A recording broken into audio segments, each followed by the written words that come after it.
นี่คือจีรูปเพียบมวยดำเนินในบำพดสำหรับชีวิตยมคือโนเปได้เคยโกนยมโกยเมยยมสมได้ละครภาษา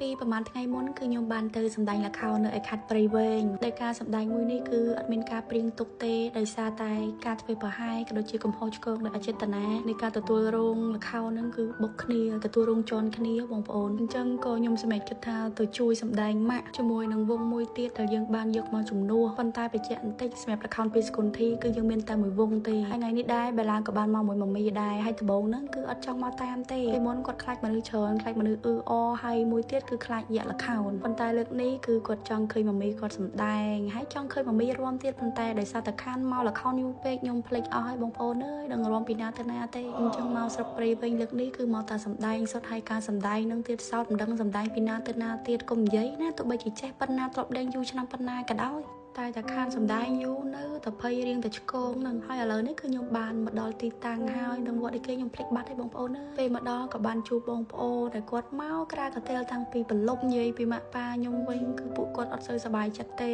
ដោយសារតែគាត់បានសាងកំហុសដល់ចេតនារបស់ពួកគាត់ដោយឲ្យកម្មវិធីបុណ្យមួយនេះអត់បានល្ខោនភីសកុនធីមកសម្ដែងប៉ុន្តែឥឡូវនេះពួកយើងក៏មានទំនួលខុសត្រូវមកទទួលខុសត្រូវនៅកម្មវិធីមួយនេះហើយក៏បដិញ្ញាថាមិនឲ្យរឿងបែបនេះកើតឡើងមកទៀតទេហើយម៉ាក់ខ្ញុំគាត់បានចំណាយទៅលើឆាកមួយនេះក៏ដើម្បីតែកម្មវិធីមួយនេះឯងដុតដៃដុតជើងសាំងសង់ឆាកនឹងរយៈពេលតិចថ្ងៃបំផុតអញ្ចឹងឥឡូវនេះគឺខ្ញុំបានឡើងមកក្រោយឆាកហើយសូម្បីតែក្រោយឆាកហ្នឹងក៏អត់មានតវល់ដែរបងប្អូនឃើញអត់យើងស្រួលធ្វើហើយកំពុងគិតថាអីគេបើភ្លៀងគិតមិនទួលជ្រុកនៅណា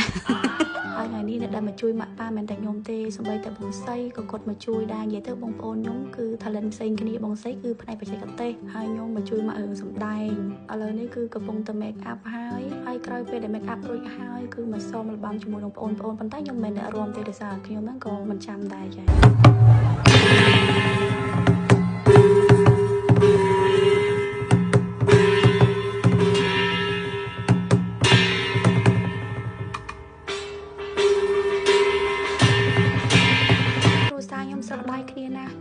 សម្ដែងបងប្រុសខាងបច្ចេកទេសហើយប៉ាវិញគឺគាត់មានជំនាញខាងតន្ត្រីហើយនេះគឺជារឿងនៅពីក្រោយដែលអ្នកទាំងអស់គ្នាដឹងថាប៉ាខ្ញុំក៏គាត់ចេះផ្នែកតន្ត្រីដែរហើយបងសីគាត់ចេះលេងភ្លេងក៏ដោយសារតែប៉ាដែរខ្ញុំដឹងថាប៉ាខ្ញុំគាត់ចេះលេងអកចេះផ្លុំខ្លុយហើយនឹងឧបករណ៍ភ្លេងខ្មែរមួយចំនួនទៀតដែលគាត់អាចលេងបានខ្ញុំមិនដឹងមកជាបងប្អូននៅពេលដែលខ្ញុំកំពុងតែថតវីដេអូនេះខ្ញុំក្តុកក្តួលបន្តិចរំភើបបន្តិចព្រោះអីខ្ញុំមិនដឹងថាតើរូបភាពមួយនេះក្រៅពីវីដេអូតើខ្ញុំនឹងអាចឃើញរូបភាពមួយនេះបានរហូតដល់ពេលណាទៀតហើយកាន់តែអួលហ្មងនេះចៅស្រីឃើញតាក្តៅទោះបីជាខ្លួនឯងបែកញើសក៏ដោយក៏សុខចិត្តដាក់ដង្ហើមឲ្យតាដែរប៉ុន្តែដាក់នឹងអត់មានបានចំតាទេតែចំមកឈប់ជើងចំភ្លេងនោះវិញខ្ញុំពិតឆ្លងខ្លួនឯងខ្លាំងណាស់ទាំងអស់គ្នាខ្ញុំខានជាងភ្លេងការរយៈពេល 3-4 ឆ្នាំតែដឹងហើយឥឡូវនេះគឺខ្ញុំមកច្រៀងបទហោមរោងប្រពៃនេះ3បទជាប់គ្នា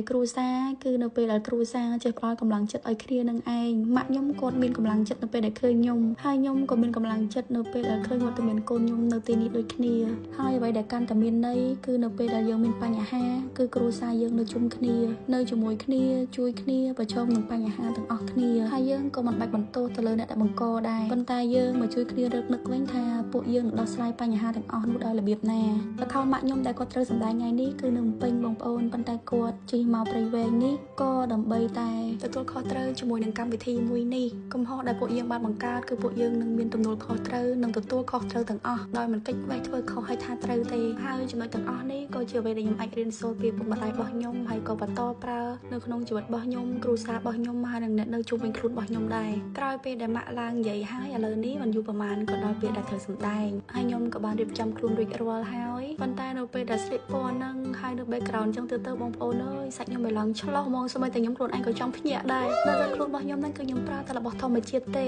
តម្លៃដូចម៉ាសារ៉ៃនេះអញ្ចឹងគឺខ្ញុំតែងតែអបវារៀងរាល់មួយសប្តាហ៍យ៉ាងតិចក៏3ដងដែរជាពិសេសគឺរៀងរាល់មុនពេលដែលខ្ញុំ make up ដោយសារតែវាជួយខំស្បែកមុខរបស់យើងហ្នឹងគឺឲ្យរលោងម៉ត់ហើយឲ្យឡើងគីឡូមានសំណើមអ្នកដែលគាត់មានស្បែកមុខ sensitive ងាយលមាស់ងាយរោលក៏ស្ទះគល់រោមអីហ្នឹងអបម៉ាស់នេះទៅមុខយើងឲ្យឡើងមានសំណើមហើយឡើងភ្លឺថ្លាទន់គួរឲ្យចង់អែលហ្មងហើយបើសាច់វិញណាគឺខ្ញុំប្រើ scrub នេះជាប្រចាំបងប្អូនមួយសប្តាហ៍2ទៅ3ដងដូចគ្នាដោយសារតែវាគឺជាប្រភេទ scrub ធម្មជាតិល្បាយម៉ត់ហើយលាយជាមួយនឹងប្រេងចិនសែដែលអាចជួយឲ្យសាច់របស់យើងចាំសាច់របស់យើងឡើងចាំងភ្លឺថ្លាម៉ត់បំបត្តិគល់រោមធំជាពិសេសអ្នកដែលគាត់ប្រើលេដែលមានជាតិស្តេរ៉ុយជាតិកាត់ទៅជាស្បែកស្ងួតឡើងតសៃអីហ្នឹងហើយគាត់ចង់ជំរុះកោសិកាដែលឲ្យស្បែកគាត់កាន់តែស្ដើងណា scrub នេះគឺជា best choice សម្រាប់គាត់ហ្មងដែលខ្ញុំហ៊ាននិយាយមួយម៉ាត់ដោយខ្លីថា scrub នេះគឺល្អលើសពី scrub ធម្មតានៅពេលដែលបានខាត់បងប្អូននឹងដឹងថា10ឬក៏15នាទីដែលបងប្អូនចំណាយពេលនៅក្នុងបន្ទប់ទឹកបងប្អូននឹងបានទទួលស្បែកដែលមិនធម្មតាដូចបងប្អូនខាត់រាល់ដងទេហើយសូម្បីតែលេដែលខ្ញុំប្រើជាប្រចាំហ្នឹងក៏ជាប្រភេទលេសុទ្ធដែរសម្រាប់បងប្អូនដែលលាកគល់រោមស្បែករបស់បងប្អូនខ្សោយស្បែកស្ងួតចង់បានស្បែកដែលភ្លឺម៉ត់គីឡូបែបធម្មជាតិមកវិញចាំសាកប្រើខ្ញុំនឹងឲ្យប្រើ free នៅពេលដែលខ្ញុំរៀបនឹងចេញលក់ប្រើរបស់ធម្មជាតិមានទំនុកចិត្តដល់ស្អាតបានយូរដល់មិនខ្លាចមានហានិភ័យដល់ថ្ងៃក្រោយទេវីដេអូនេះបើនិយាយទៅនៅពេលដែលខ្ញុំរៀងមានសាច់បន្តិចទេបច្ចុប្បន្នឥឡូវគេសក់គីឡូហើយតែបងប្អូនមិនសង្កេតឃើញពលាម្នាក់អត់ទៅរំគេនៅអង្គុយទៅទីសសៀក្បែរខ្ញុំរហូតនឹងអត់ទេរ៉ាហ្នឹងវាចេះរំគេវាធ្វើលេះមកអង្គុយក្បែរពនាងសួររហូតពនាងចាពនាងនឹងនិយាយអីណាវាដើរតាមឯងដូចវានឹងម៉ែដោះឯងអញ្ចឹងណាហើយនេះគឺជាពេលមួយដែលខ្ញុំមានអារម្មណ៍ថាខ្ញុំក្តុកក្តួលរំភើបចង់ស្រក់ទឹកភ្នែកនៅពេលដែលខ្ញុំកំពុងទៅនៅលើឆាកគឺឃើញកូនខ្ញុំអង្គុយបត់ជើងមើលខ្ញុំហើយនៅពេលដែលខ្ញុំងាកមុខចំគាត់គឺគាត់ឲ្យខ្ញុំដាក់ខ្ញុំរហូតហើយរូបភាពមួយនេះគឺដូចទៅនឹងការដែលខ្ញុំនៅតូចខ្ញុំអង្គុយមើលម៉ាក់ខ្ញុំសម្ដែងដូចគ្នាខ្ញុំមិនដឹងថាបងប្អូននឹងយល់ពីអារម្មណ៍របស់ខ្ញុំប៉ុណ្ណាទេប៉ុន្តែសម្រាប់ខ្ញុំរូបភាពមួយនេះគឺវាមានន័យខ្លាំងណាស់